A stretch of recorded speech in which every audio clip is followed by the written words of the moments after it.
Hello दोस्तों, welcome to my YouTube channel.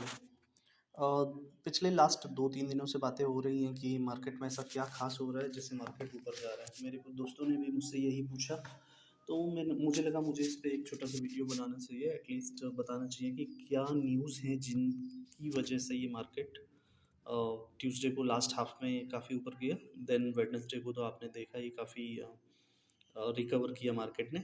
सो ऐसा क्यों हो रहा है? तो अगर आप देखेंगे कि जैसे ही इलेक्शन का लास्ट फेज़ खत्म हुआ और हमारे एग्ज़िट पोल आउट हुए, सो उसमें मोस्ट ऑफ एग्ज़िट पोल में यही दिखाया कि बीजेपी अब यूपी में खुद को रिटेन कर रही है। सो इसका सीधा-सा इम्पैक्ट मार्केट पे पड़ता है। और ऐसा क्यों पड़ता है? बिकॉज़ बीजेपी कि सेंट्रल में गवर्नमेंट है और यूपी एक बड़ा स्टेट है, तो इस पर अगर हमारी सेम गवर्नमेंट रिटेन करती है तो सेंट्रल गवर्नमेंट को भी इस पे इम्पैक्ट जाएगा। और अगेन जो लोकसभा चुनाव होंगे सेंट्रल गवर्नमेंट के लिए उस पे मतलब पॉजिटिव इम्पैक्ट होगा, जिससे जो पॉलिसीज़ हैं गवर्नमेंट की वो सेम रहती हैं। जब भी कोई भी गवर्नमेंट हो, कांग्रेस हो या बीजेपी, अगर खुद को रिटेन कर लेती है नेक्स्ट 5 ईयर के लिए, देन हमेशा मार्केट बुलिश होता है। और अगर गवर्नमेंट चेंज हो रही है तो मार्केट बियरिश हो जाता है।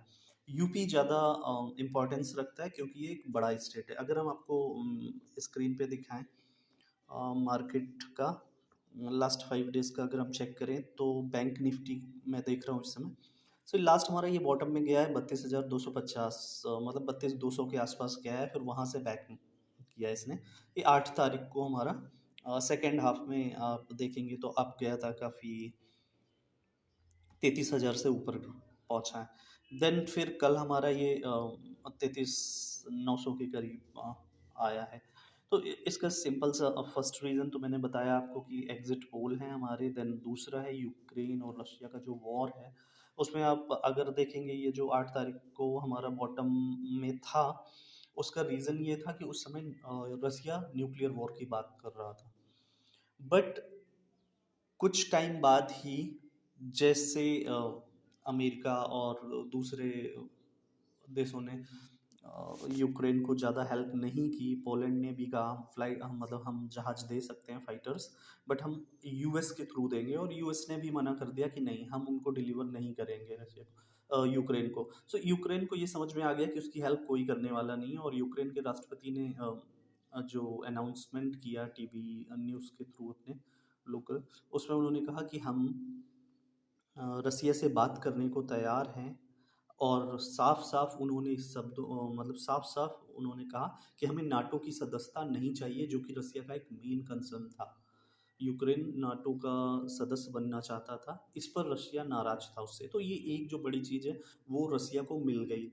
दूसरा उन्होंने ये भी बोला कि मैं जो 2 स्टेट हैं जिन्हें रसिया ने इंडिपेंडेंट घोषित किया है, हम उन पे भी चर्चा कर सकते हैं। बट नाउ सबको पता है कि ये थोड़ा-सा इस लेवल पे नहीं है कि ये फेस टू फेस बात करें। आई मीन कि थोड़ा-सा ये दबे रहेंगे। रशिया अब इनसे अपनी बात मनवा सकता है इस युद्ध के बाद। तो एक तरह से रशिया को जो चाहिए था ऑलमोस्ट मिल गया है, और उसने दुनिया को ये दिखा भी दिया है कि नाटो सिर्फ़ कहने के लिए है, आपकी हेल्प करने कोई नहीं आने वाला, आपके लिए कोई भी युद्ध लड़ने के लिए नहीं आने वाला, जो कि यही उसका मेन मोटिव था। वो नहीं चाहता था कि नाटो उसके हर आस-पास के देशों पे धीमे-धीमे अपने में मिलाता रहे। सो ये वजह है कि अब न्यूक्लियर की कोई बात नहीं है, युद्ध में भी विराम सा लगता, मतलब पॉज़िटिव ही चीज़ें दिख रही हैं युद्ध में। सो इस वजह से मार्केट के जो सेंटिमेंट है वो काफ़ी पॉज़िटिव है, वो मार्केट अप साइड जा रही है।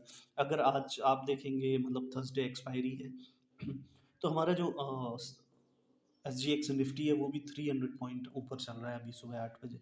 सो डेफिनेटली हमारा अपसाइड ही ओपन होने वाला है निफ्टी और बैंक निफ्टी। बट क्योंकि एक्सपायरी है इसलिए मार्केट काफ़ी वॉलेटाइल रहेगा, और डेफिनेटली जो हमारे रिजल्ट आज आ रहे हैं इलेक्शंस के, सो वो भी लाइव आएंगे, तो उसका भी इम्पैक्ट सीधा सीधा मार्केट पर आएगा।